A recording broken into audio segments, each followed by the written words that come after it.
Mark எழுதின சுவிசேஷம் 9ஆம் அதிகாரத்துக்கு நம்முடைய கவனத்தை கொண்டு வரும் பொழுது, nextly turning to Mark the Gospel chapter 9, அங்கே இயேசு உதவி செய்கிற ஒரு காரியம் சுட்டிக்காட்டப்பட்டிருக்கிறது. even there it is mentioned about a point in which Jesus helps.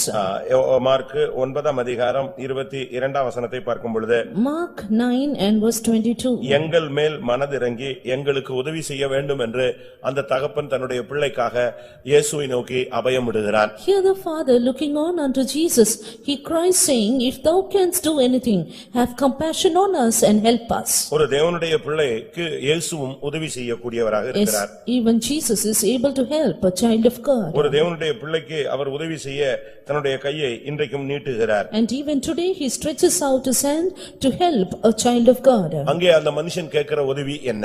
What is that help this man asked? முதலாவது நாம் நாளாகமத்திலே படித்தது யுத்தகளத்தில் நிற்கிற ஒரு மனிதன் உதவியை தேடுகிறான். In the book of Chronicles we see as to how a man who stood in the battlefield sought for the help of God. ஆனால் இங்கே நாம் பார்க்கும் பொழுது, But here ஒரு மனிதன் தன்னுடைய பிள்ளையை காப்பாற்றும்படியாக அழிக்கும் சக்தியிலிருந்து பிசாசின் போராட்டத்திலிருந்து அவனுக்கு உதவி செய்து தப்புவிக்க வேண்டும் என்று மன்றாடுகிறான். And here the man is beseeching the Lord that his child may be delivered from the demonic oppression, from the power of destruction. நீங்கள் பழைய ஏற்பாட்டையும் புதிய ஏற்பாட்டையும் அலசி ஆராய்ந்தாலும் எந்த இடத்தில் ஒரு மனிதன் உதவி கேட்டாலும் பிதாவோ குமாரனோ பரிசுத்த ஆவியானவரோ உதவி செய்ய முடியாது என்று சொன்னது கிடையாது. Rinsing through the Old Testament and the New Testament we see as to how the Father, Son and Holy Ghost have never refrained from helping a person when they sought for his help. அந்த பிள்ளைக்கு இயேசு உதவி செய்தார். Here Jesus helped the child. அதே mark 9ஆம் அதிகாரம் 24ஆம் வசனத்தை பார்க்கும் பொழுது, Again turning to verse 24 of Mark chapter 9, அடுத்ததாக அவர் உதவியை அவன் தேடுகிறான். he seeks the next help. அந்த தகப்பனுக்கு அங்கே தேவைப்பட்ட உதவி என்ன? What was the help that the father needed? என் அவிசுவாசம் நீங்கும்படி எனக்கு உதவி செய்யும். Help thou mine unbelief. அப்படியானால் இருந்து என்ன விளங்கிக் கொள்கிறோம்? Then from this what do we understand? ஒரு மனிதனுக்கு எந்த சூழ்நிலையிலும் எப்பேற்பட்ட சூழ்நிலையிலும் எந்த ரீதியிலும் உதவி செய்ய இயேசு போதுமானவர். Jesus is more than sufficient enough for us to help any man in any time at any need. பிசாசை துரத்துவதற்கு மாத்திரமல்ல, Not only for casting out devils, ஒருவனை குணமாக்குவதற்கு மட்டுமல்ல, not only for healing a person. இங்கே இயேசுவிடத்தில் அவன் கேட்கிறான், எனக்கு உதவி செய்ய வேண்டும். என்ன உதவி? என் அவிசுவாசம் நீங்கும்படியாய் எனக்கு உதவி செய்யும். Here looking at Jesus he asked, Lord, help thou mine unbelief in order to dispel my unbelief. ரோமருக்கு எழுதின நிருபம் 8ஆம் அதிகாரம் 26ஆம் வசனத்தை பார்க்கும் பொழுது, Again turning to Romans chapter 8 and verse 26. ஆவியானவரும் நமது பலவீனங்களில் நமக்கு உதவி செய்கிறார் என்று சுட்டிக்காட்டப்பட்டிருக்கிறது. Here it is clearly mentioned as to how the Spirit of God helpeth in our infirmities. புதிய ஏற்பாட்டிலே மனித வாழ்வில் வருகிற ஆவிக்குரிய பலவீனங்கள், பூமிக்குரிய மனுஷிக தெய்வீக பலவீனங்கள் எல்லாவற்றிலும் அவனுக்கு உதவி செய்து அவனை பலவானாக சக்தி உள்ளவனாக ஜெயஜீவியம் செய்யக்கூடியவனாக இயேசு அவனுக்கு உதவி செய்கிறார். Here the Spirit of Jesus Christ helps a man both in his spiritual life, in his physical life, in his human and divine life, that he might be an overcomer and more than a conqueror. அடிமைத்தனத்திலே செங்கல் சுமந்து சீரழிந்து கொண்டிருக்கும் பொழுது விடுதலையற்ற நேரத்திலே நம்பிக்கையோடு தன்னுடைய பிள்ளைக்கு ஒரு பெயர் வைத்தான், ஆரோன். என்ன பெயர்? Eleazar. During the time of bondage, when they were searching out for bricks, making bricks in hard labor, Aaron gave the name to the child as this. தனக்கு விடுதலை கிடைக்கும் என்று அவனுக்கு நம்பிக்கையே கிடையாது. He had no hope of a deliverance. ஏனென்றால் பல தலைமுறைகள் அவர்கள் அடிமைகளாக இருந்து விட்டார்கள். Because they were under bondage for many years. ஆனாலும் அவனுடைய உள்ளத்துக்குள்ளே தேவன் உதவி செய்வார் என்கிற ஒரு எழுப்பு வாஞ்சை, ஒரு விசுவாசம் உள்ளுக்குள் உதித்துக் கொண்டிருந்தது. But still he had a faith, a desire rising up within him that God will help. ஆனபடியால் தான் அவன் சொன்னான், தேவன் எனக்கு உதவி செய்கிறவர் என்று சொல்லி தன்னுடைய மூன்றாவது பிள்ளைக்கு என்ன பெயர் வைக்கிறான்? Eleazar. Therefore he said, the Lord will help me, and he kept Eleazar as the name of his third son. இன்றைக்கும் கூட பிதா குமாரன் பரிசுத்த ஆவியானவர் நமக்கு எந்த ரீதியிலும் உதவி செய்ய வல்லவராய் இருக்கிறார். Even today the Father, God, Son and Holy Spirit is able to help us in any manner. கர்த்தருடைய பரிசுத்த நாமத்துக்கு மகிமை உண்டாவதாக. Glory be to God's holy name. இரண்டாவதாக அந்த எலியாசரை குறித்து நாம் படிக்க வேண்டுமானால், Secondly, if we happen to read about Eleazar, நாம் சமீப காலமாக தனிமனித வாழ்வை நாம் படித்துக் கொண்டு வருகிறோம். recently we are also learning about the individual life. தனிமனித வாழ்வை படிக்கும் பொழுது நம்முடைய தனிமனித வாழ்வில் அதை அபியாசப்படுத்திக் கொள்ள நாம் முயற்சிக்க வேண்டும். When we learn about that, we also need to experience or practice this in our personal life. யாத்திராகமம் 28:1 நாம் பார்க்கும் பொழுது, Exodus chapter 28 and verse 1. உன் சகோதரனாகிய ஆரோன் எனக்கு ஆசாரிய ஊழியம் செய்யும்படிக்கு நீ ஆரோனையும் அவனோடே கூட அவன் குமாரராகிய நாதாப், அபியூ, எலெயாசார், இத்தாமார் என்னும் ஆரோனின் குமாரரையும் இஸ்ரவேல் புத்திரரிலிருந்து பிரித்து உன்னிடத்தில் சேர்த்துக் கொள்வாயாக. எங்கே இஸ்ரவேல் புத்திரரிலிருந்து பிரிக்கிற ஒரு வேலையை கர்த்தர் செய்ய வைக்கிறார். Here the Lord is doing a work of separating from among the people of Israel. தேவன் நமக்கு உதவி செய்ய வேண்டுமானால், If the Lord should help us, இல்லாவிட்டால் தேவன் நம் மூலமாய் எதையாவது செய்ய விருப்பப்பட்டால், or if the Lord would desire to do anything through இல்ல us, தேவன் என் மூலமாய் கிரியை செய்ய வேண்டும் என்று நீங்கள் ஆசைப்பட்டால், or if you would desire that the Lord should work through ஒரு you, மனித வாழ்வில் அவன் பிரிந்து வர வேண்டியது அவசியம். then a man need to separate himself in his life. பிரிந்து வருவது என்பது குடும்பம், மனைவி, பிள்ளைகளை விட்டு அல்ல. Separation is not from his family, from his wife and children. அவன் இந்த உலகத்தில் உள்ளதான தெய்வீகமற்ற காரியங்களிலிருந்து பிரிந்து வர வேண்டும். But he should separate himself from all things which are contrary to divinity in this world. அது வேறுபாட்டின் ஜீவியம் என்பது புதிய ஏற்பாட்டிலே மிகவும் முக்கியம், பழைய ஏற்பாட்டிலும் அது முக்கியம். This life of separation is given much importance to the New Testament as well in the Old Testament. ரட்சிப்பின் அடையாளம் என்பதே வேறுபாட்டின் ஜீவியம் தான். The symbol of salvation is life of separation. அப்போஸ்தலர் 2ஆம் அதிகாரத்தை நாம் பார்க்கும் பொழுது, Turning to Acts of the Apostle chapter 2, 40ஆம் வசனத்திலே, verse 14. மாறுபாடுள்ள இந்த சந்ததியை விட்டு விலகி உங்களை ரட்சித்துக் கொள்ளுங்கள் என்று அவர்களுக்கு புத்தி சொன்னான். He exhorted them saying, save yourselves from this untoward generation. 37ஆம் வசனத்திலே நாங்கள் என்ன செய்ய வேண்டும் என்ற கேள்விக்கு இதுதான் பதிலாக இருந்தது. And the question they asked in verse 37, this was the answer. ஒரு தேவனுடைய பிள்ளை கர்த்தருக்காக எழும்ப வேண்டுமானால் அவன் சில காரியங்களை பிரிந்து வெளியே வர வேண்டியது அவசியம். If a child of God should rise up for the Lord, he need to separate himself from certain things. வேறுபாட்டின் ஜீவியத்தில் உள்ள மேன்மை என்னன்னா, பிசாசோ மந்திரமோ உங்களை டச் பண்ணாம இருக்கணும்னா நீங்க வேறுபாட்டின் ஜீவியத்தை காத்துக்கொள்ள வேண்டும். The greatness of the life of separation is that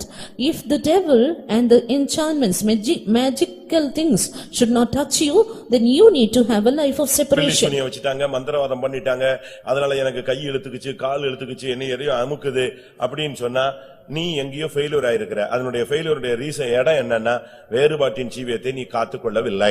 If you have the oppressions of the devil, if you have various working of the devil, like the devil is pressing you sore, you are unable to sleep and all these, then that means there is a failure, you do not have a life of separation. என்னாகமம் 23:9 பார்க்கும் பொழுது, Numbers chapter 23 and verse 9. ஜனங்களை சபிக்கும்படியாக வந்த மனிதன் சபிக்க முடியாதது, அந்த பிசாசு போராட முடியாதது, மேற்கொள்ள முடியாததுக்கு காரணத்தை அவனே சுட்டிக்காட்டுகிறான். Here the man who came to curse the people of God, he himself points out the reason why he could not curse them, why he could not oppress them. இந்த ஜனங்கள் ஜாதிகளோட கலவாமல் தனியே வாசம் பண்ணுவார்கள். These people dwell alone, they shall not be reckoned among nations. 23ஆம் வசனத்திலே சொல்லுகிறான், இவர்களுக்கு விரோதமான மந்திரவாதமே கிடையாது. Again in verse 23 he says, there is no enchantment against them. நீ உலகத்துக்கொத்த வேஷம் தரித்து உலகத்துக்கொத்தவர்களோடு இணைந்து நீ போகும் பொழுதுதான் உனக்கு விரோதமாய் வைக்கிற செய்வினைகள் பலிக்கிறது. Being conformed to this world, when you go along with the people of the world, the enchantments against you prosper. ஒரு தேவனுடைய பிள்ளையினுடைய வாழ்க்கையில பிரித்து வெளியே வருவது அவசியம். In the life of a child of God, he need to separate himself and come முழு out. இஸ்ரவேல் ஜனங்களும் தேவனுடைய ஜனங்கள்தான். The whole lot of the people of Israel are people of God மொத்த இஸ்ரவேலை indeed. குறித்து ஆண்டவர் சொல்லும் பொழுது இஸ்ரவேல் என்னுடைய சேஷ்ட புத்திரன் என்று சொல்லுகிறார். About the whole lot, the Lord says, Israel is my firstborn. அவைகளுக்குள்ளும் ஒரு வேறுபிரிதலை கர்த்தர் சொல்லுகிறார். But the Lord tells of a separation even among them. இன்னும் ஆழமாக சொன்னால், Yet more deeply, சபைக்குள்ள கூட ஒரு வேறுபாட்டின் ஜீவியம் இருக்கு. there is a life of separation even in the church. திரும்பவும் சொல்றேன், repeating. சபைக்குள்ள நீங்க வந்துட்ட பிறகு கூட இங்கேயும் கூட நீங்க வேறுபாட்டின் ஜீவியத்தை செய்யணும். Even after coming to the church, even here you need to do a life of separation. ஏனென்றால் இங்கும் ஒரு சிலர் குறைவான தெய்வீகமற்ற ஒரு கூட்டம் உண்டு. Because even here there is a group who are contrary to divinity, who are away from God. அப்படிதானே வேதம் சொல்லுகிறது. That's what the word of God says. முதலாம் கொரிந்தியர் 5ஆம் அதிகாரத்தில் பார்க்கும் பொழுது When we turn to 1 Corinthians chapter 5, 9ஆம் வசனத்திலே verse 9. விபசாரக்காரரோட கலந்திருக்க கூடாது என்று நிருபத்தில் உங்களுக்கு எழுதினேன். I wrote unto you in an epistle not to company with the fornicators. ஆனாலும் இவ்வுலகத்திலுள்ள விபச்சாரரை குறித்து நான் சொல்லவில்லை. அப்படி சொன்னால் நாம் உலகத்தை விட்டே வெளியே போக வேண்டியது இருக்குமே. Yet not altogether with the fornicators of the world, for I must needs go out of the world. புறம்பேயர்களை குறித்து தீர்ப்பு செய்கிறது என்னுடைய காரியம் அல்ல. And it is not with me in order to judge the people outside. 11ஆம் வசனத்துல நான் உங்களுக்கு எழுதினது என்னவென்றால் சகோதரன் என்று எண்ணப்பட்ட ஒருவன் தவறு செய்தால் என்று அவர் சுட்டிக்காட்டுகிறார். And in verse 11 he clearly says, but now I write unto you that if anyone called a brother would do anything. அதனால் இந்த மார்க்கத்திலே வந்த பின்பு வேறுபாட்டின் ஜீவியம் என்பது ஒவ்வொரு கட்டத்திலும் நமக்கு பயிற்சிவிக்கப்பட வேண்டும். Therefore after coming to this path, the thing is we need to practice this life of separation in every stage. பாவத்திலிருந்து வெளியே வந்துறீங்க. You come out of sin. உலகத்தை விட்டு வெளியே வந்துறீங்க. You come out of the world. இதுக்குள்ள வந்துறீங்க. You come into the church. இதுக்குள்ள வந்துட்ட பிறகு Even after coming into the இதுக்குள்ள church, கோராகு உண்டு. there is envy here. இதுக்குள்ள கோராகுன்னு ஒரு கூட்டம் இருக்கு. There is one group who's called Korah. இன்னொரு கூட்டம் தாத்தான்னு ஒரு கூட்டம் இருக்கு. Another group who's called Dathan. இன்னொரு கூட்டம் அபிராம்னு ஒரு கூட்டம் இருக்கு. Another group called Abiram. இவங்க எல்லாம் செங்கடலை கடந்தவர்கள்தான். And these ones also crossed the Red Sea. ஆனாலும் இவர்களுக்குள்ள விகற்பமான ஒரு மறைவான ஒரு வாழ்க்கை இருந்து கொண்டே வந்து காலம் வந்த பொழுது வெளியானது. But there was a contrary, a secret life within them, and when the time came it was revealed. மோசே மூலமா கர்த்தர் பேசுகிறார். The Lord spoke through Moses. இவங்களை விட்டு வெளியே வந்து நில்லு. You come out of these people. அவங்கள சபைக்குள்ளேயே அப்படியே பூமிக்குள்ள இறக்குறாரு. And the Lord in the church itself sent them into the earth. இது ஒரு வேறுபாட்டின் ஜீவியம். This is a life of separation. நீ செய்யாவிட்டா கர்த்தர் செஞ்சா அது கஷ்டமா இருக்கும். If you don't do it and the Lord does it, you will feel it difficult. ஒரு காரியத்தை கர்த்தர் நம்மட்ட சொல்றாரு. The Lord is saying something to you. அதை நம்ம செஞ்சிரணும். And we have to do then. நீ அதை செய்யாத பட்சத்துல If we don't do it, அவர் செஞ்சா எப்படி இருக்கும்? then if he does it, யோசிச்சு பாருங்க. just think. கோராகு தாத்தான் அபிராம் எல்லாம் என்ன ஆனாங்கன்னு உங்களுக்கு எல்லாருக்கும் தெரியும். You will know what happened to Korah, Dathan and Abiram. ஆனால் இதுக்குள்ள வந்துட்ட பிறகு ரொம்ப கவனமாக இருக்க வேண்டியது அவசியம். Therefore we need to be very careful while in this. 2ஆம் கொரிந்தியர் 6ஆம் அதிகாரத்திலே Again 2 Corinthians chapter 6. 14 இருந்து 18 வரை பார்க்கும் பொழுது Verse 14 through 18. அங்கே ஒரு வேறுபாட்டின் ஜீவியத்தை Pavul சுட்டிக்காட்டுகிறார். Here St. Paul points out another life of separation. இவர்களை விட்டு பிரிந்து You need to come out from உங்களை there நீங்கள் சரிப்படுத்திக் கொள்ளுங்கள். and be separate and set right. அப்ப இவர்களை விட்டு பிரிய வேண்டியது என்று ஒரு லிஸ்டே அங்கே சொல்லப்படுகிறது. Therefore here it is said about a list of people from whom we have to separate. இவர்களுக்கு உனக்கும் சம்பந்தமே கிடையாது. You have no connection with them. ஆகையால் அவர்களை விட்டு பிரிந்து போய் அசுத்தமானதை தொடாதிருங்கள் என்று கர்த்தர் சொல்லுகிறார். Wherefore the Lord says, come out from among them and be separate, touch not the unclean thing. நான் இன்னும் உங்களுக்கு விளக்கமா சொல்றேன். I explain you more in detail. Nadab Abihu ரெண்டு பேரும் இவனுக்கு அண்ணன்கள். Nadab and Abihu, they both were the elder brothers. அதே வீட்டுல தான் இருக்காங்க. They were in the same house. அதே ஆசரிப்பு கூடாரத்துல தான் இருக்காங்க. They were in the same tabernacle. அதே பரிசுத்த ஸ்தலத்துல தான் In இருக்காங்க. the same holy place. ஆனா ரெண்டு பேரும் அந்நிய அக்கினியை கொண்டு வரும்போது அங்க ரெண்டு பேருக்குள்ள ஒருமனம் வந்துருச்சு. ஆனா இந்த மூணாவது ஆள் அதுல என்ன செய்யல? involve ஆகல. But when both of them brought in strange fire, they both were together, but the third person was not connected with them. ஒரே தாயின் பிள்ளைகள். Both the children of same mother. ஒரே இடத்துல ஊழியம் செய்றாங்க. All ministered in the same ரெண்டு place. பேருக்கும் அரை அடி வித்தியாசத்துல தான் ஊழியம் நடக்குது. There were various kinds of ministries between them. அரை அடி டிஸ்டன்ஸ்ல தான் பக்கத்துல நின்னு தான் ஊழியம் செய்றாங்க. They only did the ministry with half a feet distance. ரெண்டு பேர் சாவுறான், இவன் நிக்கறான் உயிரோட. Both died, but this man was alive. எப்படி அவனால முடிந்தது? How could he do it? அந்த அந்நிய அக்கினிக்கு இவனுக்கு சம்பந்தப்படுத்தவில்லை. Because he did not relate himself to that strange fire. அவன் பிரிஞ்சு நின்னதனால தான் அவனுக்கு ஜீவன் இருந்தது. பிரியாது இருந்ததனால அந்த இரண்டாவது ஆள் அவனோட சேர்ந்து செத்து விட்டான். Even there, because he was separate, he had life within him, but the other person, because he had no separation, he died.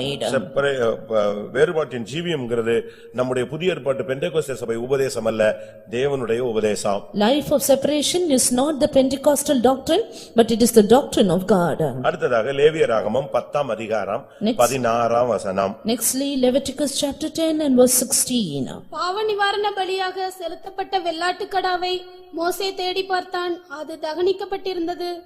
ஆகையால் மீதியாயிருந்த எலெயாசார் இத்தாமார் என்னும் ஆரோனின் குமாரர் மேல் அவன் கோபம் கொண்டு.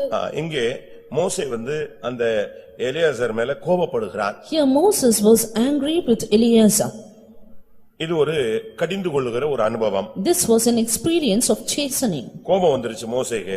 Moses was angry. ஏனென்றால் அங்கே ஒரு பிரமாணம் மீறப்பட்டு விட்டது. Because a law was transgressed in that spot. ஏனென்றால் பாவ நிவாரண பலி செலுத்தப்பட்ட வெள்ளாட்டுக்கடாவை தேடி பார்த்தா அது புசிக்கப்படல. அது என்ன ஆச்சு? சாம்பலாகி போயிடுச்சு. Because when he searched for that kid of goats which was for sin offering, it was not eaten but it became ashes. புசிக்க வேண்டியது புசியாமல் சாம்பலாயிடுச்சு. That which has to be eaten, now it is turned to ashes. இப்போ இவன் பயங்கரமா கத்துறான். Now he is angry with him and எப்படி இந்த shouted, பிரமாணத்தை நீங்க மீறலாம்? how could you transgress the law?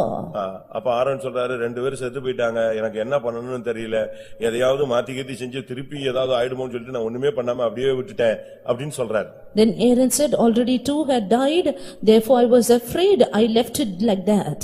ஆனா இது மோசேக்கு தெரியாதா? Did not Moses know this? சொல்லுங்க, மோசேக்கு தெரியாதா? Did not Moses know this? மோசேக்கு தெரியும், 2 பிள்ளைங்க செத்துட்டாங்கன்னு தெரியும். ஆனா சாவை விட எதுதான் முக்கியங்கறா? சத்தியம் தான் முக்கியம்னு சொல்றாரு. Moses well knew that both the children died, but he says doctrine or truth is more important than death. சாவு கரெக்ட், அது பிரமாணத்தை மீறினதால சாவு. மறுபடியும் நீ பிரமாணத்தை மீறினா திருப்பி அடுத்த வீட்ல இருக்கிற 2 என்ன செய்யும்?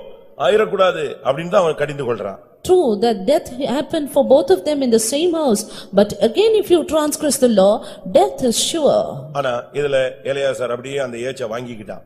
But Eleazar, he accepted the chastening. நம்மை மற்றவர்கள் கடிந்து கொள்வது என்பது அது ஒரு பாடம். When others chasten us, that is a lesson for ஒரு us. சிலர் எல்லாம் கடிந்து கொள்ளவே முடியாது. And some people you cannot chasten them at all. ஒரு சிலர் எல்லாம் நீங்க ரஃபா நடத்த முடியாது. Some others you cannot treat them rough. ஒரு சிலரை திருத்த முடியாது. Some people you cannot correct them. நாய் வாலை என்ன செய்ய முடியாது? நாய் வாலை நேராக்க முடியாதுன்னு சொல்லுவாங்க. You cannot straighten the dog's tail. அப்படி நம்ம வாழ்க்கையை நம்ம அப்படி ஒரு ஸ்டபர்னஸா மாத்தி கொள்ள கூடாது. We should not have such a stubborn life. நாம் வளையணும். We need to bend. ஏசுனா வாங்கிக்கணும். And we need to accept chastening. அப்படிதான் சங்கீதக்காரன் சொல்லுகிறார். That's what the psalmist says. 141ஆம் சங்கீதம் 5ஆம் வசனத்தை பாருங்கள். Psalm 141 and verse 5. அங்க நமக்கு எல்லாருக்கும் தெரிஞ்ச வசனம். A verse known to all of us. என்ன சொல்லப்பட்டிருக்கிறது? What is it said there? நீதிமான் என்னை குட்டட்டும். Let the righteous smite me. அது என் தலைக்கு எப்படி இருக்கும்? எண்ணெயை போல இருக்கும். It shall be an oil to my head. குட்டெல்லாம் வேண்டாம், திரும்பி பார்த்தாலே அவனுக்கு உச்சகட்ட டெம்பர் ஆயிடுறான். என்னை எப்படி திரும்பி பார்க்கலாம்? Now not even smiting, just turning back and staring itself, it is something that we cannot கடிந்து accept. கொள்ளுதல் என்பது நம்முடைய வாழ்க்கையில ஒரு அருமையான ஒரு ஜீவியம். Chastening is a beautiful life. ஒரு பிள்ளையை கடிந்து கொள்ளாம வளர்த்தா அது வேசிப்பிள்ளைன்னு பைபிள் சொல்லுகிறது. If a father doesn't grow up with chastening a child, then it becomes the child of an உன்னை adulterer. யாருமே சத்தம் போடல, உன்னை யாருமே கண்டுக்கல, உன்னை அப்படியே காட்டு மரம் போல காட்டுக்கழுதையை போல விட்டுட்டா நம்ம என்ன ஆகும்? If nobody is minding us, nobody is shouting at us, leaving us as a wild tree, then what will happen? தேக்கு மரம் அழகான ஸ்ட்ராங்கானது. Tree is strongest. ஆனா என்ன செய்வாங்க? But what happens? அத சைடுல வளரவே விட மாட்டாங்க. They will never allow it to grow on the sides. Why? ஏன்? அது சைடுல வளர விட்டுட்டு அது மரமா நம்முடைய கதவுக்கு ஒண்ணுக்கு என்ன செய்யாது? யூஸ் ஆகாது. If it grows on the sides, then it cannot be used for the wood. அதனால அத முறிக்க வேண்டிய இடத்துல முறிச்சிட்டே இருக்கணும். Therefore they cut it whenever then and then necessary. அந்த மரத்துக்கு கஷ்டமா தான் இருக்கும். It will be difficult for the tree. அந்த கிளைகளை வெட்டும்போது அதில இருந்து கண்ணீர் மாதிரி பால் மாதிரி தண்ணி மாதிரி வடிக்கும். அது என்ன பண்றது? When the branches are then cut, you can see it shedding tears, the milk, the sap of it. கடிந்து கொள்ளுதலை நீங்கள் ஏற்றுக்கொள்ளும் பொழுது அதுக்குள்ள ஒரு அபிஷேகம் இருக்கு. But when you accept the chastening, there is an anointing hidden. அதான் உபதேசம். That is the doctrine. நீதிமொழிகள்ல நீங்க முதலாம் அதிகாரம் 23ஆம் வசனத்தை பாருங்கள். Proverbs 1:23. என் கடிந்து கொள்ளுதலுக்கு திரும்புங்கள். You turn to my rebuking. இதோ என் ஆவியை உங்களுக்கு அருளுவேன். Behold, I give you my spirit. என் கடிந்து கொள்ளுதலுக்கு திரும்புங்கள். Turn you at my reproof. என் வார்த்தைகளை உங்களுக்கு நான் தெரிவிப்பேன். And I will make known my words unto you. ஆண்டவர் சத்தம் போட்டாருன்னு ஓடி போயிட கூடாது. இந்த தகப்பன் சத்தம் போட்ட உடனே ஸ்கூலுக்கு போகாம வீட்டை விட்டு ஓடி போவான் பாருங்க. கடைசில போய் அவன் நிக்கிற இடம் எங்க தெரியுமா? ஹோட்டல்ல எச்சியில எடுப்பான். You see, when the father shouts, the children run away from the schools and even their houses. Finally, they are found in the hotels picking up the waste leaves. இளைய குமாரன் எங்க போய் கடைசில நின்னா? Where did the prodigal son stand? பன்றி கூட்டத்தோட போய் இணைந்து கொள்கிறான். Finally, among the pigs. கடிந்து கொள்ளுதலுக்கு நீ திரும்பும் பொழுது அதுக்குள்ள ஒரு அபிஷேகம் இருக்கிறது. When you turn at the reproof, there is an anointing hidden. கடிந்து கொள்ளுதலுக்கு ஒப்புக்கொடுக்கும் பொழுது கர்த்தருடைய வார்த்தை உனக்கு கிடைக்கும். When we surrender ourselves to chastening, we receive the words of God. என்னை யாரும் திட்டக்கூடாது, என்னை எவனும் கேட்க முடியாது. அப்படில வந்துட்டீனாலே நீ இந்த வளையாத கம்பியிலேயே ரெண்டு கம்பி இருக்கு.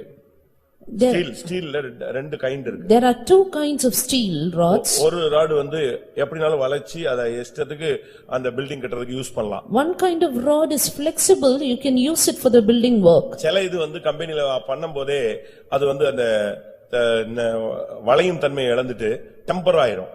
While some others, when they are produced in the company itself, they lose their flexibility and become tempered. அத வளைக்க டப்புன்னு ஒடியத்தான் செய்யும். And when you try to bend them, they will break. அதை யூஸ் பண்ண முடியாது. You cannot use them. கடிந்து கொள்ளுதலை ஏற்றுக்கொள்கிறவனை தான் கர்த்தர் யூஸ் பண்ண முடியும். The Lord can use only those people who accept chastening. ஏசுனா பரவாயில்ல, நம்முடைய நன்மைக்கு செய்றாங்க, சரி கரெக்ட், ஓகே, நம்ம எல்லாம் அவசரப்பட்டுட்டோம், நம்ம இப்படி பண்ணிட கூடாது, இப்படித்தான் எடுக்கணும், என்னைய மட்டும்தான் ஏசுறாங்க, நான் தப்பு பண்ணாலும் பிரச்சனை அப்படின்னு நம்ம விகற்பமா ஒரு தாட்டுக்கு வந்துட்டோம்னாலே அதுக்கு பிறகு நம்மளால கடிந்து கொள்ள முடியாது, ஒடிஞ்சிருவோம். When they reprove us, when they chasten us, say it is okay, it is for my good.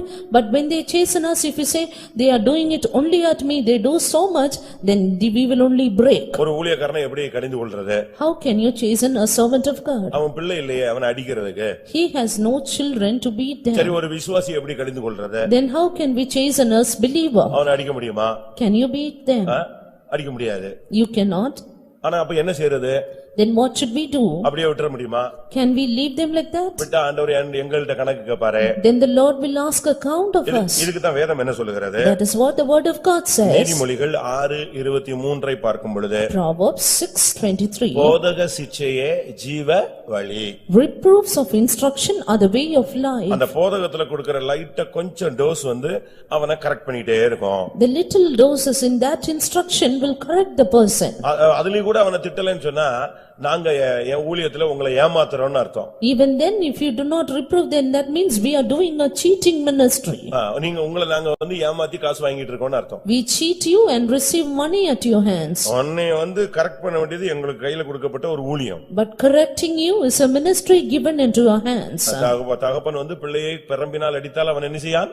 Sagan. A child will not die if the father beats it with the rod. இல்லாவிட்டால் அந்த பிள்ளை தன்னுடைய தாய்க்கும் தகப்பனுக்கும் எதை உண்டு பண்ணுவான்? லட்சையையும் அவமானத்தையும் உண்டு பண்ணுவான். Or else the child will bring shame for the parents. அதனாலதான் பவுல் சொல்றார், நான் பெரம்போடு வர வேண்டுமா அன்போடு வர வேண்டுமான்னு கேக்குறேன். That's why Saint Paul is asking, should I come with the rod or with love? ஒரு மனுஷன் தன்னுடைய குறைகளை சுட்டிக்காட்டும் போது அதை ஏற்றுக்கொள்ளணும், அவன் தான் ஞானியாய் மாறுவான். When a man points out at our mistakes, we should accept it, only that person will become wise. என்னாகமம் 3ஆம் அதிகாரம் 4ஆம் வசனம். Numbers chapter 3 and verse 4. என்னாகமம் 3:4. Numbers 3:4. நாதாபும் அபியூவும் Sinai வனாந்தரத்தில் அந்நிய அக்கினியை கர்த்தருடைய சந்நிதியில் கொண்டு வந்தபோது கர்த்தருடைய சந்நிதியில் மரித்து போனார்கள். அவர்களுக்கு பிள்ளைகள் இல்லை. எலெயாசாரும் இத்தாமாருமே தங்கள் தகப்பனாகிய ஆரோனுக்கு முன்பாக ஆசாரிய ஊழியம் செய்தார்கள். ஆசாரிய ஊழியம் அவர்கள் செய்தார்கள். They did the priest's office. ஒரு தேவனுடைய பிள்ளை ஒரு ஊழியம் செய்ய வேண்டும். A child of God should do a ministry. நீங்க இங்க எல்லாரும் உட்கார்ந்திருக்கீங்க, நாம எல்லாருக்கும் ஒரு ஊழியம் இருக்கு. We are all seated here, we are all having a definite ministry to do. அது இல்லாம நம்ம சும்மா ஒரு வெல்விஷர் மாதிரி வந்துட்டு போக கூடாது. We should not come and go as well wishers. நமக்கு ஏதாவது ஒரு வேலையை கர்த்தருடைய வேலையை செய்யணும். We need to do some or other work of the Lord. ஒண்ணுமே முடியலையா? If you cannot do anything, prayer செயின்ல உட்கார்ந்து பிரேயர்லயாவது என்ன செய்யணும்? then be seated in prayer in the prayer chain hall. இல்ல குப்பை அள்ளணும். Or else இல்ல பாத்திரம் கழுவணும். heap up the dung or ஏதோ wash ஒன்றை vessels. நமக்கு செஞ்சாதான் நம்ம மனசாட்சி என்ன செய்யும்? ஆண்டவருக்கு நான் இன்னைக்கு செஞ்சேன் அப்படின்னு உனக்கு திருப்திப்படுத்தும். Do something, only then our conscience will satisfy us saying we have done something for the Lord. அதுக்கு தான் ஊழியக்காரங்க 200 பேர் வச்சிருக்கீங்களே அப்படி நீங்க சொல்லலாம். Then you may say that's why you have 200 servants of God. அப்படி அல்ல. No, it's not like that. பாவத்திலிருந்து விடுதலையாக்கப்பட்ட எல்லாரும் ஊழியர்கள் என்று பைபிள் சொல்லுகிறது. Everyone delivered from sin is a servant of God, says the word of God. லேவியராகமம் 25:55 பார்க்கும் பொழுது Turning to Leviticus chapter 25 and verse 55. என்ன சொல்லப்பட்டிருக்கிறது? What is it said there? இஸ்ரவேல் புத்திரர் என் ஊழியக்காரர். Children of Israel are my servants. அவர்கள் நான் எகிப்து தேசத்திலிருந்து புறப்பட பண்ணின என்னுடைய ஊழியக்காரரே. They are my servants whom I brought forth out of the land of Egypt. எகிப்து என்கிற பாவத்திலிருந்து ஒருத்தன் விடுதலையாகி செங்கடலை தாண்டிட்டான், ஞானசானம் எடுத்துட்டானாலே கர்த்தர் அவனை எப்படி தான் பார்க்கிறாரு? ஒரு விசுவாசியா பார்க்கறதில்ல, எப்படி பார்க்கிறாரு? ஒரு ஊழியக்காரனா பார்க்கிறாரு. Having been delivered from the land of Egypt, when a man crosses the Red Sea, having taken water baptism, the Lord sees him as a servant of God. அதுக்கு பிறகு அவன் ஒரு ஊழியக்காரன். After that, he is a servant of God. அவனை ஆசாரிய ஊழியம் செய்யணும். And he has to do the priest office. சாதாரண ஊழியம் செய்ய கூடாது. Not an ordinary office. பல ஊழியங்கள் இருக்கு. There are various ministries. ஒவ்வொரு கோத்திரத்துக்கும் மெராரி அவங்க இவங்கெல்லாம் ஆசாரி ஊழியம் செய்ய மாட்டாங்க, சுமக்கற ஊழியம் செய்வாங்க. Some tribes they did the work of bearing and not the work of priesthood. அப்படிதானே சொல்லி இருக்கு பைபிள்ல. You know what is said like that in the Bible. கோகாத்தியர் மெராரியர் இவங்கெல்லாம் அந்த பணிமுட்டுகளை சுமப்பார்கள். The Kohathites, the Merarites, they would bear the vessels of the sanctuary. ஆனா இந்த ஆரோனுடைய பிள்ளைகள் என்ன செய்வாங்கன்னா அத சுமக்கிற வேலை கிடையாது, ஆசாரிய ஊழியம் செய்வாங்க. But these children of Aaron, they don't bear it, but they do the priest's office.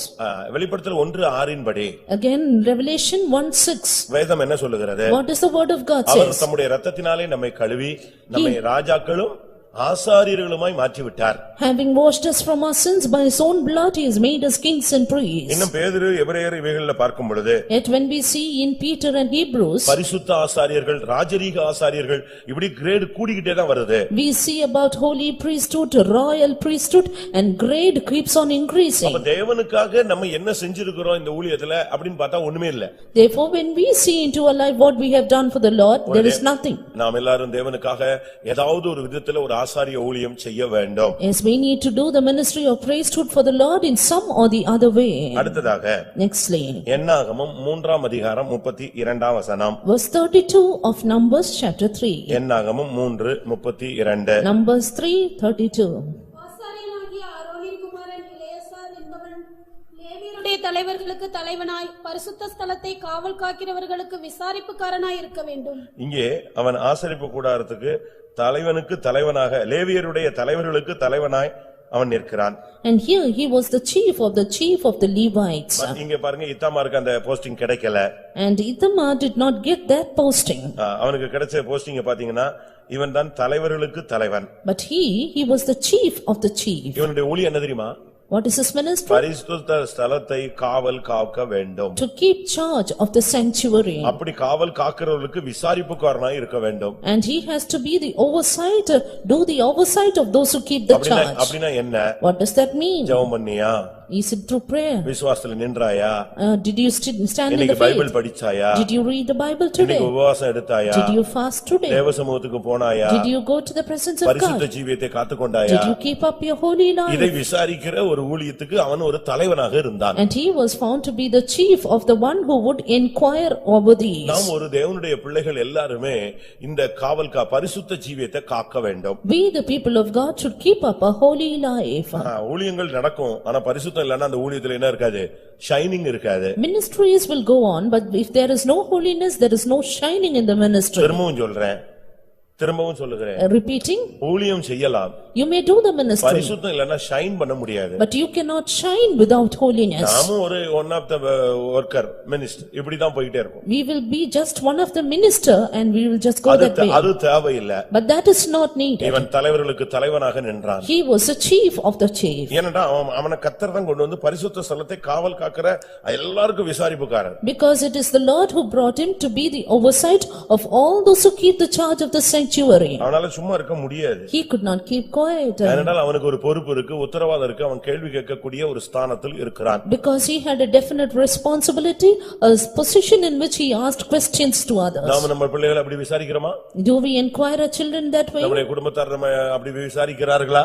You are our family members inquiring us that way? ஜெபத்துக்கு போனியானா உன் வேலைய பாரு, நீ போனியா போயிட்டே இரு அப்படிமா. Did you go for prayer? If they ask, they say, did you go your way. வீட்ல நீங்க என்ன ஜெபத்துக்கு வரலனா நீ ஜெபிச்சிட்டியா போ நான் பாத்துக்கறேன். In their house they ask, do you not come for prayer? They say, did you pray? That's enough, you go your way. அப்படிதான் பிசாசு வந்து அந்த ஜெபத்துக்கு முற்றுப்புள்ளி வைக்கிறான். And the devil makes a full stop for the prayer. நாம் ஒரு பொறுப்புள்ளவர்கள். But we are people with responsibility. உனக்குள்ள ஒரு பரிசுத்த வாசஸ்தலம் இருக்கிறது. There is a sanctuary within you. ஏனென்றால் தேவனுடைய இதோ மனிதர்களுக்குள்ளே தேவனுடைய வாசஸ்தலம் இருக்கிறது. Behold, the tabernacle of God is with men. இத நீ காவல் காத்துக்கொள்ள வேண்டியது அவசியம். You need to keep charge of this. இதெல்லாம் நீ பொறுப்பு இல்லாம நாம இஷ்டத்துக்கு நம்ம செயல்பட முடியாது. We cannot work without responsibility. அவன் பாருங்க லேவியர்களுக்கு தலைவர்களுக்கு தலைவன். See, he was the chief of the Levites. தேவன் தான் அவனை அந்த ஸ்தானத்துல உச்சிக்கு கொண்டு வந்து நிப்பாட்டுறார். It is the Lord who kept him on the peak of that position. நம்மில் எத்தனை பேர் இப்படிப்பட்ட ஒரு விசாரிப்பு உள்ளவர்களாய் இருப்போம்? How many of us have this nature of inquiry? நமக்குள்ளேயே பரிசுத்த ஸ்தலம் இருக்கிறது. The sanctuary of God is within us. இத நீங்க வந்து காக்கலாம் கெடுக்கலாம். You can maintain it, you can also defile it. தெய்வீகத்தை அழிக்கலாம் கட்டி எழுப்பலாம். You can destroy, you can build up. அது எல்லாம் ரெண்டுமே சுயாதீனம் நம்ம கையில கொடுத்துட்டார். The freedom is given into our hands. அடுத்ததாக Nextly, என்னாகமம் Numbers 4ஆம் அதிகாரம் chapter 4 16ஆம் வசனம். verse 16.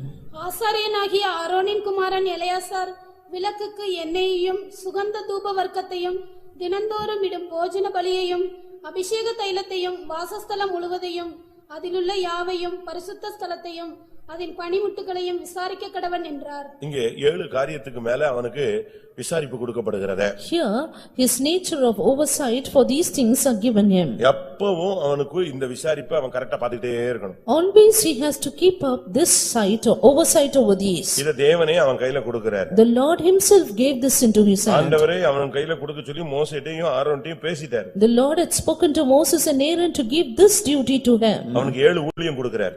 7 ministries. விளக்குக்கு எண்ணெய், Oil for the light, சுகந்த தூப வர்க்கம், sweet incense, போஜன பலி, daily meat offering, அபிஷேக தைலம், anointing oil, வாசஸ்தலம் முழுவதும், all the tabernacle, பரிசுத்த ஸ்தலம், all that is in the sanctuary, அதன் பனிமூட்டுகள், and the vessels in it. இது எல்லாத்தையும் அவன் எப்பவும் விசாரிப்புல கண்ட்ரோல்ல என்ன இது நடந்துகிட்டு இருக்குங்கிறது அவனுக்கு முன்னால தெளிவா இருக்கணும். He had to keep the clear oversight, a clear control over all these things. ஊழியங்கிறது சும்மா இல்ல, ஜிப்பா போடுறதோ இல்ல ஒயிட் அண்ட் ஒயிட் போடுறதோ நகைய கலத்துறதோ இல்ல மீசை எடுக்கிறதோ இதெல்லாம் செஞ்சுட்டோன்னு உடனே நமக்கு வந்து சீட் அலர்ட் ஆயிடுச்சுன்னு நினைச்சிடக்கூடாது.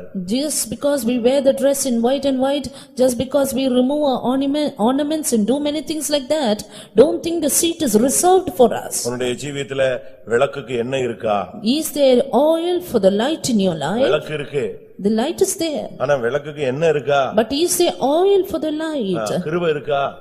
Is there the grace? இரக்கங்கள், தேவனுடைய இரக்கங்கள் இருக்கா? Do we have the mercies of God? விளக்குக்கு எண்ணெய் இல்லைன்னா என்ன பிரயோஜனம்? If there is no oil, what is the use of ஒரு it? பெரிய விளக்கு இருக்கு, அதுக்கு எண்ணெய் இல்லைன்னா என்ன பிரயோஜனம்? There's a big lamp but no oil, what is the use? ஒரு பெரிய ஃபோக்கஸ் லைட்டை கட்டி விட்டுட்டு சப்ளை இல்லைன்னா என்ன இருக்கும்? There's a big focus light but no current supply, what is the use? இருள் அடைந்து கிடக்கும். Then it will be totally in darkness. விளக்குல எண்ணெய் இருக்கணும், அந்த எண்ணெயை வச்சு திரிய வச்சு கொளுத்துனாதான் குத்து விளக்குகளின் மத்தியில யார் உலாவுவா? தெய்வம் உலாவுவாரு. There should be oil in the light, and only if it burns brightly, God will move among the candlesticks. உங்களுடைய விளக்குல எனக்கு எண்ணெய் இருக்கா? Is there oil in your light? அந்த புத்தியுள்ள புத்தி இல்லாத கன்னிகளை நீங்க படிச்சு பாருங்க. You learn about the wise and the unwise virgins. புத்தி இல்லாதவங்களுக்கு எண்ணெயே இல்ல. The unwise virgins, they had no oil. சரி, புத்தி உள்ளவங்களுக்கு என்ன இருக்கான்னு கேட்டா கொஞ்சம் எண்ணெய் இருக்கு. But the wise virgins had a little oil. ஒரு சில ஜெபம் பண்ணுவாங்க, ஆண்டவரே புத்தி உள்ள கன்னிகளா எங்களை வைத்துக்கொண்டு. ஐயோ வருகையில நானே இப்பமே கைவிடுறதுக்கு நீங்க எழுதி கொடுத்த மாதிரி இருக்கு. Some people always pray, Lord, keep me as the wise virgin.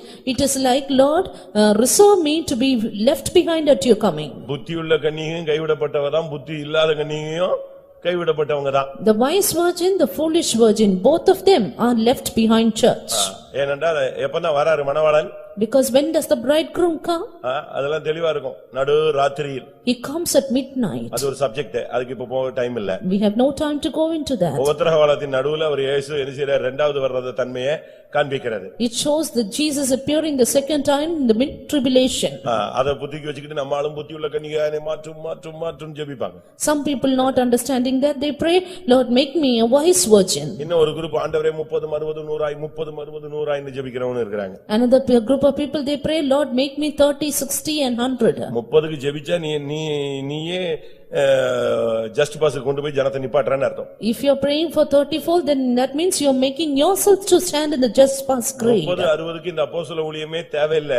Independent மினிஸ்ட்ரியே போதும். For 30 and 60 fold independent ministry is enough, not this apostolic ministry. ஒரு சுவிசேஷகனுடைய ஊழியத்துல ஒருத்தன் பங்கெடுத்தாலே அவன் 30% அடிச்சிட்டு வந்துருவான். A man who is partaking in the ministry of an evangelist, he will have this 30%. ஏதாவது ஒரு அபிஷேகம் பெற்ற சபையில இருந்து அவன் 60 அடிச்சிட்டு போய்டுவான். If he is in some anointed church, he can take that 60 fold. இந்த பிரதேசத்துல நிக்கிறவனுக்கு 100 தான் தேவையே தவிர 30 60க்கு இவ்வளவு பத்தியம் இருக்க வேண்டிய அவசியம் இல்ல. But those who aim at 100 they need this consecrated life, but those who are aiming at 30 and 60 need not have this consecrated life. விளக்குக்கு எண்ணெய் இருக்கா விசாரிச்சு பாரு. Do you have oil for the light? Inquire. உன்னுடைய விளக்குல எண்ணெய் இல்லனா இன்னைக்கு எண்ணெயை வாங்கிக்கொள். If there's no oil today, get it. இரண்டாவது சுகந்த தூப வர்க்கம். Nextly sweet incense. prayer life எப்படி இருக்குன்னு விசாரிச்சு பாரு. You just inquire how is your prayer life. உன் மனைவியோ புருஷனோ ஊழியக்காரனோ இல்ல உடன் ஊழியக்காரனோ நீ காலையில 4 மணி ஜெபத்துக்கு போனாயா 6 மணி ஜெபத்துக்கு போனாயா 10 மணி ஜெபத்துக்கு போனாயான்னு உன்னை விரட்டிக்கிட்டே இருக்கணும்னு இல்ல. நீயே விசாரிச்சு பாரு இன்னைக்கு ஏன் நம்ம போகல. If you நீ எலேசர் தானே, கர்த்தர் உனக்கு உதவி செய்கிறவர் தானே, நீயே யோசிச்சு பாரு ஏன் உன்னால போக முடியல.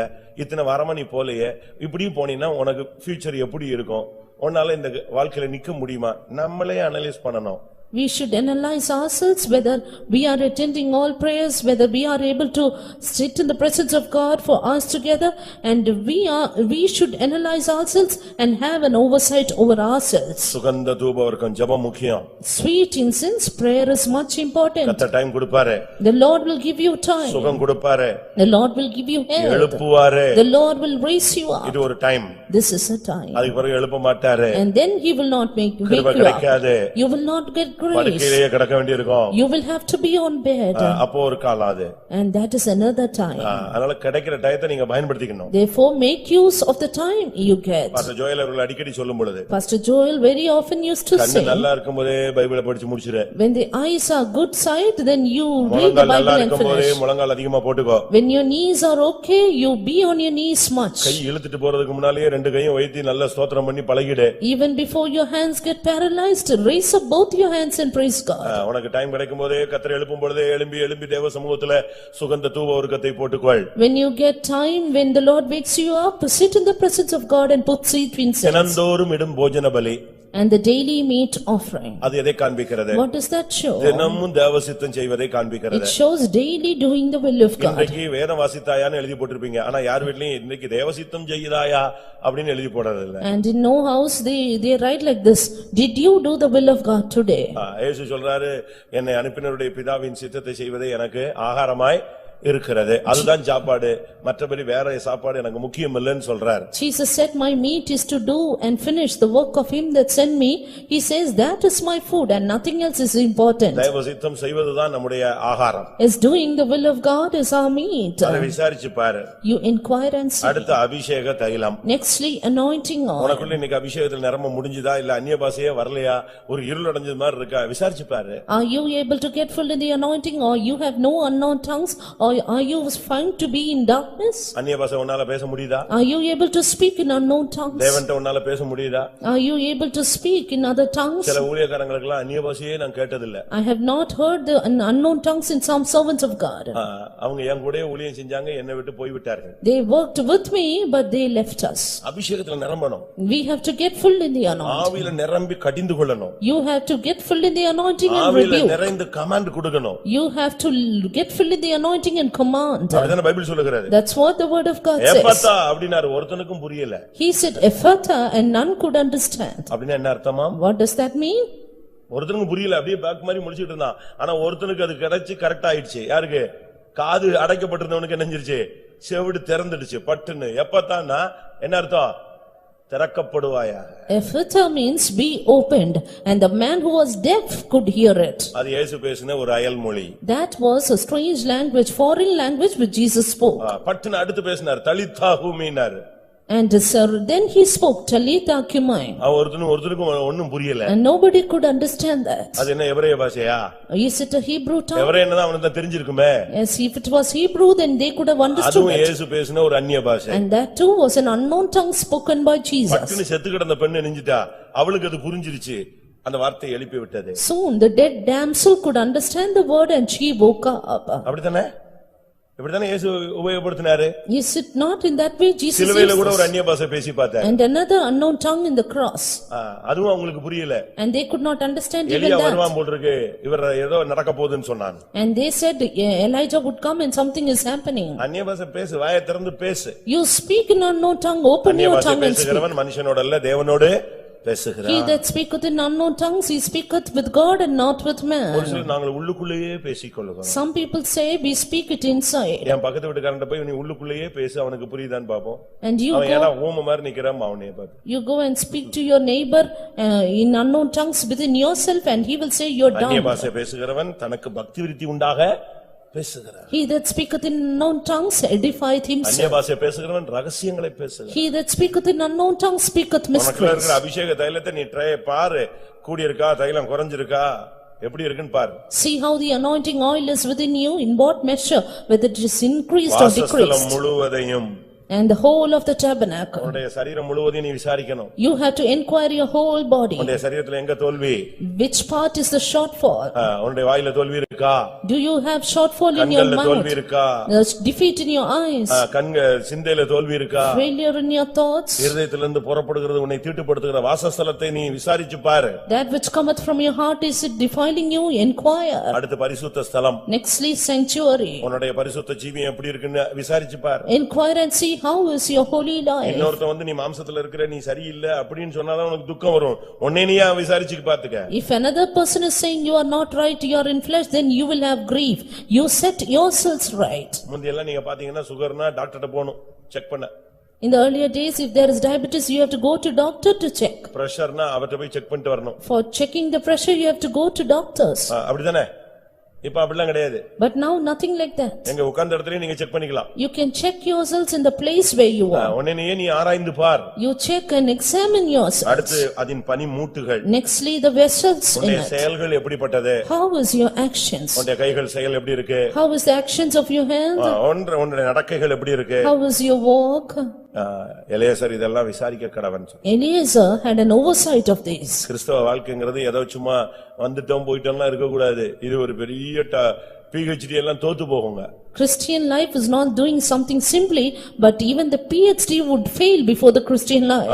நீங்க வந்து இது கத்துக்கிட்டு அப்படியே போனீங்கன்னா கிருபன்னு போனீங்கன்னா அவங்க கிருபை ஃபில் பண்ணி எல்லாத்தையும் ஜெயிக்க வச்சு. If you learn in this life more and more asking for grace, grace will help you to overcome. நீங்க அவனை படிச்சு பாருங்க, அவன் லைஃப் அழகா மெயின்டைன் பண்ணி கர்த்தர் கொண்டு போயிட்டார், அவனும் மெயின்டைன் பண்ணி போயிட்டான். Look at his life, of the Lord maintained him clearly, and he also maintained his life and went away. என்னாகமம் 20ஆம் அதிகாரத்துல Aaron மரிக்கிறார். Numbers chapter 20, Aaron dies. இப்போ அவனுடைய வஸ்திரம் இவனுக்கு தான் கிடைக்குது. Now he got his garment. அந்த வஸ்திரம் எல்லாம் அவனுக்கு தான் கிடைச்சது. And all his garments fell upon this man. என்னாகமம் 20:26. Numbers 20:26. ஆரோன் உடுத்திருக்கிற வஸ்திரங்களை கழற்றி அவைகளை அவன் குமாரனாகிய எலெயாசாருக்கு உடுத்துவாயாக. ஆரோன் அங்கே மரித்து தன் ஜனத்தாரோடே சேர்க்கப்படுவான் என்றார். ஒரு ஆசாரியனுக்கு வஸ்திரம் ரொம்ப முக்கியம். See, the garments is much important for a priest. அதுவும் பிரதான ஆசாரியனுக்கு வஸ்திரம் ரொம்ப முக்கியம். That too, garments are given much importance for a high priest. இந்த வஸ்திரத்தை குறித்து ஒரு பெரிய பிரமாணமே பைபிள்ல இருக்கு. There is a big law written about the garments of a priest. இது இந்த வஸ்திரம்னா இந்த போட்டிருக்கிற ஜிப்பாவையா காண்பிக்கிறது? The garments, does it mean this thing that we wear upon? அப்படி அல்ல.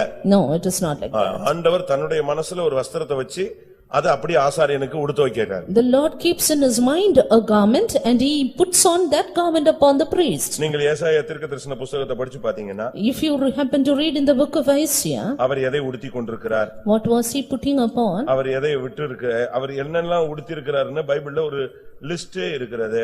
There is a list of garments that he had put on. அவர் வைராக்கியத்தை சால்வையாக உடுத்தி இருக்கிறார். He had put on கொண்டிருக்கிறார். He had put on the seal as a cloak. ஏசாயா 59:17 இது சொல்லப்பட்டிருக்கிறது. Isaiah 59:17 it is mentioned. ஆவிக்குரிய ஜீவியத்திலே பல வஸ்திரங்கள் உண்டு. Yes, there are various garments in the spiritual life. அது ஒரு subject. That is a subject. ஆனா இங்கே சொல்லப்பட்டது ஆரோனுடைய வஸ்திரம். But here it is mentioned about the garment of Aaron. ஆண்டவர் அந்த ஆசாரிய ஊழியத்தை ஸ்திரப்படுத்தி அதை ஸ்தாபிக்கும்போது அவர் அந்த ஆசாரியனுக்கு பிரதான ஆசாரியனுக்குன்னு தனியா ஒரு Dress பண்ணிட்டார். When the Lord established the ministry of priesthood, he made a separate garment for the priest. அது போட்டு அவன் வந்தானாலே அந்த மகிமை இறங்கும். When he just comes with the garment, glory will descend. அதுபோல So ஆவிக்குரிய ஜீவிதத்துல நாம் சில காரியங்களை உடுத்திக்கொள்ள வேண்டியது அவசியம். it is essential that we have to put on certain things in spiritual life. அதனால பிசாசு ஒருத்தனை டச் பண்ண உடனே அவன் புடுங்கிறது எதைதான்? வஸ்திரத்தை தான் பிடிப்பான். That is why when the devil touches a person, first he snatches away his garment. அந்த எருசலேமிலிருந்து இருந்து எரிகோவுக்கு போனவனுக்கு அவன் முதலாவது இழந்தது என்னது? வஸ்திரம். The man who went down from Jerusalem to Jericho, he was stripped of his garment. மணவாட்டி மணவாளனை தேடி போகும்பொழுது அந்த நகரத்தின் காவலாளர்கள் பிடிச்சு முதல்ல எடுத்தது என்னதான்? போர்வைதான் போத்திருந்தா அதை பிடிச்சு எடுத்துட்டு போயிட்டான். When the bride went in search of the bridegroom, the watchman of the city first stripped her of her clothes. நம்முடைய வாழ்க்கையில ரொம்ப முக்கியமானது வஸ்திரம். Yes, very important in our life is our garment. தமிழ்ல சொல்லுவாங்க ஆள் பாதி ஆடை பாதி. And in the Tamil there is a proverb like this, man is half. ஆவிக்குரிய வாழ்க்கையில உனக்கு வஸ்திரம் பாதி இருக்கணும். Correct. Yes, you need to have half in your spiritual life, your garments. முழுவதும் தெய்வீக வஸ்திரங்களால் உடுத்திக் கொண்டிருக்க வேண்டும். Whole of your life should be put on with the divine garments. ஆவிக்குரிய வஸ்திரங்கள் என்பது அது ஒரு பெரிய டைம் எடுத்து பேச வேண்டிய ஒரு subject. Spiritual garment is a subject which goes on for a long time. ஆனா அதுதான் நம்முடைய அலங்காரம். But that is your adorning. நமக்கு என்ன அலங்காரம்? What adorning for us? தகுதியான வஸ்திரம். The comely garments. சாந்தமும் அமைதியிலும் உள்ள ஆவி. The meek and the quiet spirit. இதுவே உங்களுக்கு அலங்காரமா இருக்க கடவுது. Let this be your adorning. நம்முடைய ஜீவியத்துல வஸ்திரம் இல்லாதவர்களாய் நாம் மாறக்கூடாது. We should not become as the ones without garments in our life. கள்ளன் ஒருத்தனை பிடிச்சா வஸ்திரத்தை எடுத்துறான். பிசாசு ஒருத்தனை பிடிச்சாலும் என்னதான் உரியுது? பிசாசு பிடித்த ஒருவன் கல்லறையில் இருந்தான், வஸ்திரம் இல்லாதவனாய் இருந்தான். When the thief caught that person, he stripped him of his garments. The man who was demon possessed, he was without clothes. பின்மாறி போன பேதுருவை பாருங்கள். Look at Peter who backslid. திபேரியா கடற்கரையில இயேசு அவனை தேடி வருகிறார். And Jesus sought for him in the seashore of Tiberia. இயேசு பேசுறாரு. Now Jesus spoke for them. அந்த சத்தம் கேக்குது. He heard that voice. டக்குன்னு ஒருத்தன் சொல்லிட்டான், அவர் கர்த்தர்னா. Soon a man said, he is அந்த Lord. வார்த்தை கேட்ட உடனே பேதுரு தண்ணிக்குள்ள விழுந்தான். Soon when he heard that word, Peter went down into the water. ஏன் விழுந்தானா? Why? ஏன் விழுந்தா? Why did he fall down? இயேசு மூஞ்சில முழிக்க முடியாதுனா? Is he unable to look at the face of Jesus? விழுந்ததுக்கு காரணம் வஸ்திரம் இல்லை என்று யோவான் 21:7 சொல்லப்பட்டிருக்கிறது. But the reason is that in John 21:7 that he had no garment. கூட உள்ள சீசனோட நிக்கும்போது நிர்வாணமா நிக்க உனக்கு சக்தி இருக்கு. இயேசுவுக்கு முன்னால் நிக்க முடியாது. And you can stand without clothes when the disciple co-disciple but not before Jesus. இதுதான் அங்க உள்ள சத்தியம். This is the truth there. வஸ்திரம் உனக்கு தேவை. And we need the garment. சாதாரண வஸ்திரம் அல்ல. Not an ordinary garment. ஆசாரிய வஸ்திரம் உனக்கு தேவை. The garment of the priesthood. தெய்வீகமான ஒரு ஜீவியத்தை நீ உடுத்திக் கொள்ள வேண்டும். We need to put on a divine life. இன்னொரு விதத்துல இந்த வஸ்திரத்தை குறித்து பார்க்கும் பொழுது புதிய மனிதனை காண்பிக்கிறது. When we see about the garment in another sense, it signifies the new man. எபேசியர்ல சொல்லியிருக்கிறது பழைய மனுஷனை களைந்து போட்டு மெய்யான நீதியிலும் பரிசுத்தத்திலும் தேவனுடைய சாயலாக சிருஷ்டிக்கப்பட்ட புதிய மனிதனை நீங்கள் தரித்துக் கொள்ளுங்கள். In Ephesians it is said that you have to put off your old man and put on the new man who is crowned with new righteousness and holiness. என்னாகமம் 27:21 பார்க்கும் பொழுது Numbers 27:21. என்னாகமம் 27:21. Numbers 27:21. அவன் ஆசாரியனாகிய எலெயாசாருக்கு முன்பாக நிற்க கடவன். அவன் நிமித்தம் அந்த ஆசாரியன் கர்த்தருடைய சன்னிதானத்தில் வந்து ஊரீம் என்னும் நியாயத்தினாலே ஆலோசனை கேட்க கடவன். ஆசாரியன் எலெயாசார் போய் என்ன செய்யணும்? கர்த்தருடைய சன்னிதானத்துல வந்து தேவனிடத்துல ஆலோசனை கேட்க கடவன். This Eleazar the priest should come to the presence of God and ask judgment of the Lord. ஆலோசனை நீங்க மனுஷன்ட்ட கேட்க போக கூடாது. You should not ask the counsel from man. ஒரு பிரச்சனையோடு ஒருத்தன் வந்தான்னா எலெயாசார் உடனே மாம்சீகமாகவோ இல்லாவிட்டா அனுபவ ரீதியிலேயோ இல்லாவிட்டா அறிவுபூர்வமாகவோ பதில் சொல்லக்கூடாது. If a man would ask for a problem, will come with a problem, the priest should not give it the counsel according to the human way. நம்ம நம்மில் அநேகர் நம்ம செய்யற தவறு அதுதான். That is the mistake many of us commit. மனுஷிகமா என்ன பதிலோ டக்குன்னு அதை சொல்லிடுறோம். We give a human reply for them. இல்ல நம்ம படிச்சது தெரிஞ்சதை வச்சு அறிவுபூர்வமா பேசிடுறோம். Or we speak according to our wisdom and experience and studies. இல்ல விட்டா என்ன செய்யறோம்? அனுபவத்துல என்னென்ன நம்ம ஷார்ட் அடி வாங்கியிருக்கோம், எப்படி இப்படி போனா அப்படி வரும், அதை தெரிஞ்சு வச்சு சொல்லிடுறோம். We only teach them out of our experience. அனுபவம் வந்து எல்லா இடத்துலயும் கை கொடுக்காது. Experience cannot give a helping hand in all places. ஒரு இடத்துல ஆண்டவர் கண்மலையை அடிக்க சொல்றாரு. At one point God said you have to smite the rock. இது இந்த தொடர்ச்சியா இந்த அடிக்கிற பிராக்டிஸ் எடுத்துருவான்னு சொல்லிட்டு தான் அடுத்த இடத்துல என்ன சொல்லி சொன்னாரு, பேச சொன்னாரு. ஆனா அந்த அவனுக்கு அந்த பழைய தன்மை மாறாம அடிச்சிட்டான். And the Lord thought that he should not continue the habit of smiting the rock. He asked him to speak to the rock, but he smote again. தேவன் அதை அக்செப்ட் பண்ண முடியாது. The Lord could not accept it. அடிச்சதனால தண்ணி வந்துச்சு. And because he smote, the waters gushed out. அப்ப அவனுடைய பிரச்சனை தீர்ந்துருச்சு. His problem was solved. உன்னுடைய பிரச்சனையை உன்னுடைய சூழ்நிலையை நீ சமாளிச்சுக்கலாம், ஆனா கானானுக்குள்ள போக முடியாது. You may try to manage your situation, but you cannot enter into Canaan. அந்த இன்சிடென்ட் தான் மோசேக்கு பெரிய பிளாக் பாயிண்டா வந்து விழுந்துச்சு. It is that incident which was a great black mark for Moses. அத வச்சு தான் ஆண்டவர் சொன்னாரு, நீ கானானுக்குள்ள கால் வைக்க மாட்டேன்னு. And with that the Lord said him, you cannot get into Canaan. அனுபவத்துக்கு இடம் கொடுத்ததுல உள்ள பெரிய அடி. That is a big correction because he gave place to his ஜனங்கள் அவனை experience. விசனப்படுத்தினபடினால் அவன் பதறி செயல்பட்டு விட்டான். And because the people vexed him, he worked unadvisedly. அப்படி ஒரு கட்டத்துக்கு இந்த எலியாசர் போக கூடாதுன்னு தான் கர்த்தர் சொல்றாரு, ஒருத்தனுக்கு பிரச்சனைன்னு வந்தா ஆசாரியன் எங்க போய் நிக்கணும்? கர்த்தருடைய சன்னிதானத்தில் வந்து என் ஆலோசனையை கேட்க கடவன், அதுக்கு பிறகு அதை ஜனங்களிடத்தில் சொல்ல கடவன். And that there may not be such a problem. The Lord said the priest should come to the presence of the Lord before the Lord and ask his counsel for the people. கர்த்தருடைய சன்னிதானத்துக்கு போக வேண்டும் என்பது தேவனுடைய திட்டம். Yes, it is the plan of God that we should go to the presence of God. அங்கதான் கர்த்தருடைய ஆலோசனை வெளிப்படும். It is there the counsel of God is revealed. தேவ சமூகத்துக்கு நீங்க போங்க, உங்களுக்கு தேவையான வார்த்தை கிடைக்கும். கிடைக்கலையா? அப்ப இன்னைக்கு அதை குறித்து பேச தேவன் விருப்பப்படலன்னு அர்த்தம். வெயிட் பண்ணு. Go to the presence of the Lord and you will get the necessary word at his mouth. If he doesn't give you, then that means he is asking you to wait. அப்படிதானே? உடனே இன்னைக்கு காலையிலேயே ஒரு பொண்ணை பாக்குறது, சாயங்காலம் கல்யாணம் கட்டி வச்சிருது, 3 நாள்ல வீட்டுல வந்து உட்கார்ந்துட்டு அழுதுகிட்டு இருக்கிறது. அதுல என்ன பிரயோஜனம்? They look for a girl in the morning, evening they get married, finally next day they keep crying, then what is the use of it? அவசியமே இல்ல.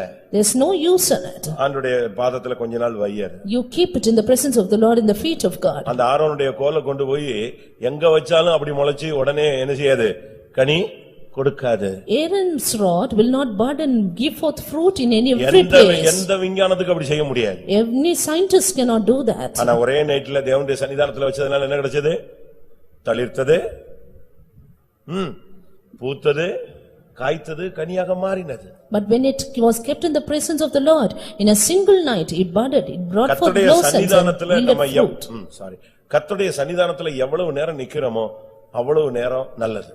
So long as we stand in the presence of the Lord, that is too good for us. ஒரு clearance கிடைக்கிற வரைக்கும் wait பண்ணுங்க. Yes, wait until you get a clearance. நீங்க பாருங்க, ஒரு 2000 பேரை இழுத்துக்கிட்டு இந்த ட்ரெயின் போகும். The train would drag these 2000 people. அங்க சிக்னல் விழலன்னா அங்க ட்ரெயின்ல உள்ளவங்க என்ன குதிச்சாலும் கத்துனாலும் இல்ல, இந்த ட்ரெயின் டிரைவரே கோவப்பட்டுட்டுலாம் வண்டியில என்ன செஞ்ச முடியாது, எடுத்துட்டுலாம் போக கூடாது, அங்கேயே தான் நிக்கணும். சிக்னல் கிளியர் ஆனாதான் போவோம். But if the signal is not clear, how much ever the driver or the passengers would be angry, the train cannot move. நமக்கு எப்படி? How is it for us? நம்ம ஏதோ தப்பு பண்ணிட்டாங்க போல இருக்கு சிக்னல் லெண்ட், நம்ம நேரா போய் பள்ளத்துல விட்டுறோம். We think there is something going wrong with the signal and அவர்கள் நெடுக போய் தண்டிக்கப்படுகிறார்கள்னு பைபிள் சொல்லுகிறது. And the word of God says he straightly go and is punished. நம்முடைய ஜீவிதத்துல ரொம்ப கவனமாக இருக்க வேண்டும். Yes, we need to be very careful in our lives.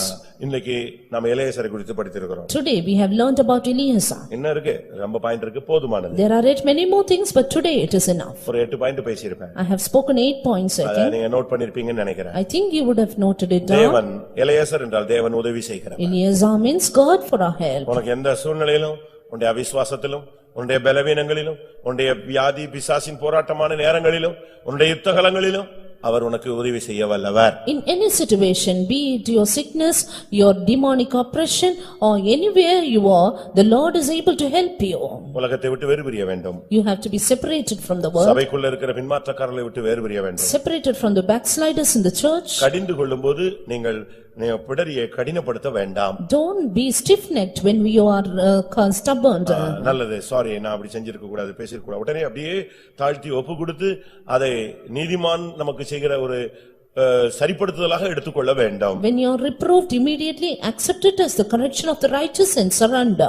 நாம் ஒரு ஆசாரியர்கள். We are priests. கர்த்தருக்காக ஏதாவது ஒரு ஊழியத்தை டெய்லி நம்ம செய்யணும். We have to do some or another ministry for the Lord. நமக்கு ஒரு விசாரிப்பு இருக்கிறது. There is an inquiry for us. பரிசுத்த ஸ்தலத்தை குறித்த ஒரு பொறுப்பு நமக்கு இருக்கிறது. A responsibility of the sanctuary is there. உன்னிடத்தில் ஒப்புவிக்கப்பட்டதை அந்நாள் வரை நினைச்சுக்கொள், காத்துக்கொள். Keep that which is thou is committed unto you. ஒப்புவிக்கப்பட்ட அந்த நற்பொருளை விசுவாசத்தோடு காத்துக்கொள். Keep that good thing which is given unto you by faith. உன்னிடத்தில் நம்பி கர்த்தர் பல காரியங்களை கொடுத்திருக்கிறார். As having believed you, the Lord has entrusted many things. அடுத்து டெய்லி நீ விசாரிக்கணும். You have to inquire of it every உன்னுடைய day. ஜெப ஜீவியம் என்ன? Your prayer life, how is it? கிருபை என்ன? Your grace, how is உன்னுடைய it? அபிஷேகம் என்ன? Your anointing, how is உன்னுடைய it? ஜீவியத்தில் உள்ள தோல்விகள் நிறைவுகள் என்ன? Failures and fullness, how is it? அடுத்ததாக உன்னுடைய வஸ்திரம். Nextly, your garments. தெய்வீகமான வஸ்திரம் எப்பொழுதும் நீ வைராக்கியத்தை தெய்வீகத்தை உடுத்திக்கொண்டே இருக்கணும். We need to always put ourselves on with the seal and divine things. அவர் ஒளியை வஸ்திரமாக தரித்திருக்கிறார். He has put on light as his garments. எல்லாவற்றுக்கும் மேலாக Above தேவ all- சன்னிதானத்தில் நின்று பழகுங்க. Above all, habituate in standing in the presence of the Lord. எல்லாரும் கண்களை மூடுங்க. Let us all close our eyes. நமக்கு ஒரு கன்வென்ஷன் இருக்கிறது. A convention is before us. அதி சீக்கிரத்தில் அது சில மணி நேரங்கள்ல தொடங்கும். Within few hours it will start. நாளைக்கு இந்த நேரம் எப்படி இருக்கும்னு உங்களுக்கு தெரியும். You know how it will be tomorrow at this time. ஆனா இதுக்காக நீ ஒரு ஆசாரியர். But for this you are a priest. தேவன் நமக்கு உதவி செய்ய வல்லவர். The Lord is able to help us. ஆனால் தேவன் எலியாசர்களை சபையில் தேடுகிறார். But the Lord is seeking for Eleazars. இந்த மாலை நேர கூட்டத்துல கூட கர்த்தர் நம்முடைய சபையில எலியாசர்களை எதிர்பார்க்கிறார். Even at this evening meeting, the Lord is searching for Eleazars among us. Nadab Abihu தேவையில்லை. Nadab and Abihu is not needed. சபையில எலியாசர்கள் கர்த்தருக்கு தேவை. But the Lord wants Eleazars in the church. தேவன் உதவி செய்ய வல்லவர் என்று காத்திருக்கிற ஜனங்கள் தேவை. The Lord needs people who save, who wait saying God will தேவ help him. சந்நிதியிலே நிற்கிற ஜனங்கள் தேவை. The Lord needs people who would stand in the presence of God. தெய்வீகத்தை உடுத்திக் கொள்ளுகிற ஜனங்கள் தேவை. The people who would clothe on divinity.